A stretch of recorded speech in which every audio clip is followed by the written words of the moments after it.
Hello दोस्तों, आज हम एक नई सीरीज चालू करने जा रहे हैं इडियम्स एंड फ्रेज का, जो कि आपके 9, 10, 11, 12 तक के बच्चों के लिए रहेगा, ताकि आप अपने एग्जाम में इन चीज़ों को थोड़ा सा आसानी से कर पाएँ, क्योंकि आपके ऊपर पहले ही से क्वेश्चन आंसर्स के और तमाम चीज़ ग्रामर से बहुत सारे लोड होते हैं, जिनकी वजह से आपको समय नहीं मिल पाता है इन चीज़ों को याद करने का। जैसे एंटोनिम्स हो गया, सिनोनिम्स हो गया, वन वर्ड सब्स्टिट्यूशंस हो गया। तो मैं इनका सोच रहा हूँ इनकी सीरीज लाने की, जिसमें से मैं पहला शुरुआत कर रहा हूँ इडियम्स एंड फ्रेज की। और थोड़ा सा कहीं कहीं भी आपको लाइट चमक रहा होगा, दिखाई पड़ रहा होगा, उसके लिए माफ़ करिएगा, क्योंकि मेरे पास पूरे संसाधन है नहीं इस समय, जितना है उससे बना रहा हूँ आपके लिए।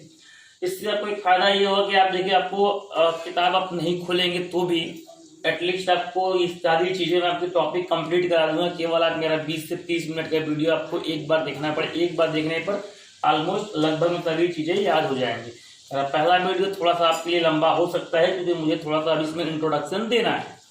इसकी जो सेंटेंस वाइज जो मीनिंग आती है, उसके लिए आप ये राजू से मैं आपको पढ़ा रहा हूँ, इसमें से 250 से 300 इडियम्स एंड फ्रेज दिए हुए हैं। आप इस बुक की सहायता ले सकते हैं, केवल खोलकर इसको रटने के लिए। मतलब आप एक बार यहाँ पढ़ लिए, उसके बाद इसको एक बार देख भी लेंगे तो आपको चीज़ें जो है अच्छे से याद हो जाएगी। चलिए बिना समय गवाते हुए हम बात करते हैं इसको याद करने का तरीका क्या हो, कैसे हमें याद करना है। देखिए, आप अगर इसको रटने लगेंगे, जैसे ऑल एंड सन्ड्री का मतलब होता है बिना किसी भेदभाव के, विदाउट एनी रिस्ट्रिक्शन। तो अगर आप रटने लगेंगे तो फिर रटना बड़ा मुश्किल हो जाएगा, इसलिए हम इसको थोड़ा ट्रिक वाइज पढ़ेंगे। ट्रिक वाइज पढ़ने का मतलब लिखा कुछ और होगा, उससे मिलता जुलता शब्द बनाकर उसको हम एज ए ट्रिक वाइज पढ़ेंगे। ठीक है दोस्तों, जैसे में कि ऑल एंड सन्ड्री, अब जो सन्ड्री वर्ड है मिलता जुलता वर्ड किससे? सिलेंडर से। तो मान के चलिए गवर्नमेंट कह रही है भैया कि ऑल एंड सभी को सिलेंडर दिया जाएगा बिना किसी भेदभाव के। जाहिर सी बात है, जब गवर्नमेंट कोई नीति बनाती है, जो देगी वो बिना किसी भेदभाव के ही देगी। तो ऐसे आपको एक रट्टा भी हो जाएगा आपके लिए, जब भी पढ़ने जाएंगे ऑल एंड सन्ड्री क्या मतलब था। तो अगर सन्ड्री से याद आ गया सिलेंडर, तो याद आ जाएगा आपको अच्छा सभी को सिलेंडर दिया जाएगा, कैसे दिया जाएगा? बिना भेदभाव का। तो ये थोड़ा सा याद करने में आसान रहेगा। ठीक है, अब मैं कोशिश करूंगा कि बाकी चीज़ों को एक या दो बार में बोलकर कंप्लीट करने का। ठीक है, आइए हम शुरुआत करते हैं। एक मैंने बेसिक बता दिया। दूसरा, at the 11th our. 11th our का मतलब टोटल 12 घंटे होते हैं। अब 12 घंटे में तो कोई 11वें घंटे पहुंचेगा, तो हम तो यही ना कहेंगे भैया कि तुम अंतिम समय में आए हो। तो एट द 11th आवर का मतलब दोस्तों होता है अंतिम समय पर। एट 6 and 7, मान के चलिए कोई दोस्त है आपका, वो कह रहा है, आपको दोस्त है अपने रूम पे मैच देख रहा था, आप पहुंचे, वो कह रहा है कि भाई मैंने देखा विराट कोहली जो है कभी 6 मार रहा है, कभी 7 मार रहा है, कभी 6 मार रहा है, कभी बाउंड्री के पास उस पर 7 मार रहा है, और आप एकदम बौखला गए हैं कि 6 तो पता था, ये 7 कहाँ से मारने लगा है। और उसके बाद अब उसकी वो पिटाई की है, तो उसका पूरा घर जो है वो तितर बितर हो गया। मतलब पूरा घर जो है पूरा एकदम तितर बितर कर दिए हैं, ऐसे भोजपुरी में बोलते छितरा देना। ठीक है भाई, तो एट 6 and 7 का मतलब होता है तितर बितर कर देना। और याद करिए, अब ये मान लीजिए कभी आ गया तो याद कैसे करेंगे कि 6 और 7 का मैटर। तो बंदा कह रहा था कभी 6 कभी 7, तो लोगों ने तो घर पूरा क्या कर दिया, पूरा जो है तितर बितर कर दिया था। ऑल ग्रीक एंड लैटिन, आपका कोई दोस्त होकर भाई मैं तुम्हें खत दूंगा, अब खत पूरा जो है ग्रीक और लैटिन में लिखा हुआ है, मुझे थोड़ा पढ़ के समझा दो। तो आप क्या कह सकते हैं? आप यही कहेंगे भाई जिस भाषा में लिखा गया है उस भाषा में उसको समझना बहुत कठिन है।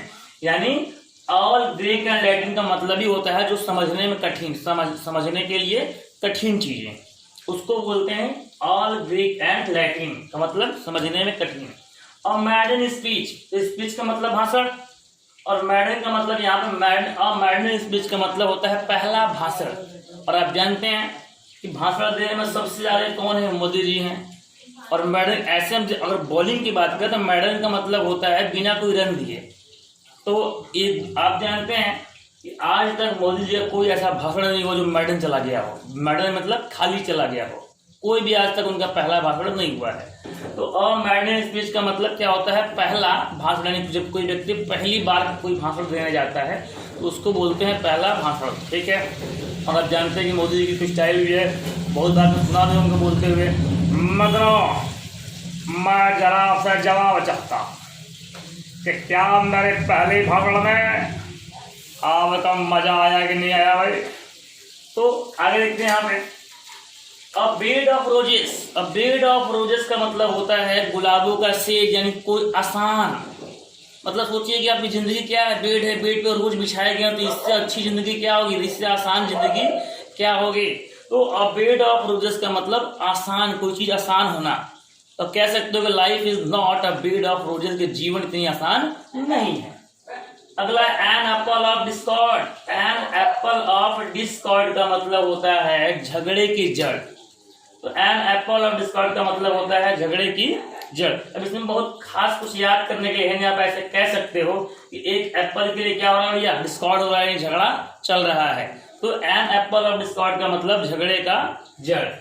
एबव बोर्ड, बोर्ड का मतलब यहाँ पे जब एबव मतलब ऐसे ऊपर, और बोर्ड का मतलब कोई मैनेजमेंट बोर्ड है, उसका कोई आदमी होता है ना, ये बोर्ड से ऊपर जाके बात करना, बोर्ड से ऊपर जाकर कोई कार्य करना। तो सोचिएगा कोई व्यक्ति अपने बनाई गई मैनेजमेंट या बोर्ड से ऊपर जाकर आपके लिए कार्य करता हो, तो सोचिए कितना ईमानदार होगा। तो एबव बोर्ड का मतलब होता है दोस्तों ईमानदार तथा स्पष्ट। An axe to grind, an axe to grind. अब समझिए कोई मित्र आपका ऐसा हो जो कह रहा है भाई कि वो कुल्हाड़ी से भी कोई चीज को ग्राइंड कर दे, ग्राइंड मतलब पीसना, एक्स मतलब कुल्हाड़ी। तो कह रहा है भैया कि मैं तुम्हारे लिए कुल्हाड़ी से भी जो कहोगे तुम्हारे लिए मैं पीस के बना दूंगा। इसका मतलब समझिए कि कुल्हाड़ी से कोई चीज पीसी तो जा नहीं सकते। क्यों ऐसा कह रहा है, मतलब स्वार्थ है सब कुछ, क्योंकि इंसान जब स्वार्थ में होता है दोस्तों तो आपके लिए कुछ भी करने को तैयार रहता है। तो कोई मित्र आपसे क्या कर रहा है, भाई मैं तुम्हारे लिए एक्ट से ही कोई भी जो चीज कहोगे मैं तुम्हारे लिए ग्राइंड कर दूंगा, अर्थात वो स्वार्थी है, यानी कि उसको बोलते हैं स्वार्थपूर्ण। ठीक है। An apple of one's eye, ये सबसे फेमस, इसमें कोई दिक्कत नहीं आती है। An apple of one's eye मतलब आंखों का तारा, यानी कोई बहुत प्यारा, यानी वेरी डियर। ठीक है। और at daggers drawn, dagger drawn का मतलब यहाँ पे आपका एट डैगर डॉन। एक में दोस्तों मैं थोड़ा देख लूं कैमरा सही से आ रहा है कि नहीं। हाँ दोस्तों देखिए यहाँ पे एट डैगर डॉन, डैगर पढ़ने में मतलब डॉग, डॉन का मतलब डराने से। कि जब आपको डॉग डराने लगे तो आपको पता होता है कि इंसान जब डॉग से डरने लगता है तो उसकी खुली शत्रुता उससे हो जाती है, खुली शत्रुता। तो एट डैगर्स डॉन का मतलब खुली शत्रुता। देखिए एक याद करने का तरीका है, कोई अच्छा भी लग सकता है खराब भी लग सकता है, पर विश्वास मानिए अगर आप एक तरीके से इसको एक बार देखे रहेंगे तो आपको दिमाग में जल्दी आसानी से सेट हो जाएगा। बाकी अपना कमेंट में राय दे सकते हैं। और माफ करिएगा यहाँ पे एट होम इन में लिखना भूल गया हूँ, एट होम इन, जिसका मतलब होता है दक्ष, किसी काम में एक्सपर्ट होना। तो आदमी कह रहे हैं भाई कि भाई मेरे घर जैसा है, मेरे घर जैसा, कोई भी काम बताओ मेरे घर जैसा, मैं कर डालूंगा इसको, मतलब दक्ष हो इसमें। और रेड लेटर डे, और रेड लेटर डे का मतलब अच्छे दिन। समझिए जब रेड लेटर आपको आ रहे थे कि क्या है भाई, ये एक अच्छे दिन है। और रेड लेटर डे यानी ऐसे दिन आपके जिसमें आपको लाल पत्र भेजे जा रहे थे। लाल पत्र मतलब ऐसे समझिए प्रेम की निशानी। ठीक है। और ये शादीशुदा लोगों के लिए, बाकी लोग के लिए नहीं। ठीक है भाई। और व्हाइट एलिफेंट, और व्हाइट एलिफेंट का मतलब कोई बहुत महंगी चीज लेकिन बेकार। अब समझिए कि आप कैसे याद करेंगे भाई कि व्हाइट एलिफेंट, कोई बंदा क्या है एलिफेंट खरीद तो लिए लेकिन कैसा खरीदा, व्हाइट एलिफेंट ये खरीदा ये सोचकर इससे बड़ी कमाई हो गई, कोई कमाई हो ही नहीं रही है।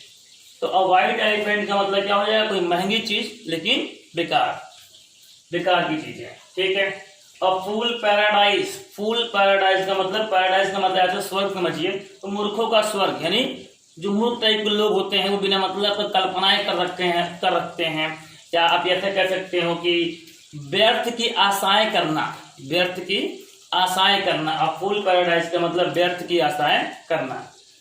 अ फीदर इन वंस कैप, अब फीदर का मतलब ऐसे पंख कह सकते हो, इन वंस कैप। अब समझिए कि कोई व्यक्ति है जिसका कैप फीदर से बना हुआ है, पंख से बन गया हो, तो अभी तक तो कोई ऐसा कैप है नहीं जो पंख से बना हुआ, तो आप कह सकते हो कि ये आपके लिए एक अपूर्व सफलता। अपूर्व सफलता मतलब इससे पहले कोई सफलता ऐसी मिली ही ना हो। ठीक है दोस्तों।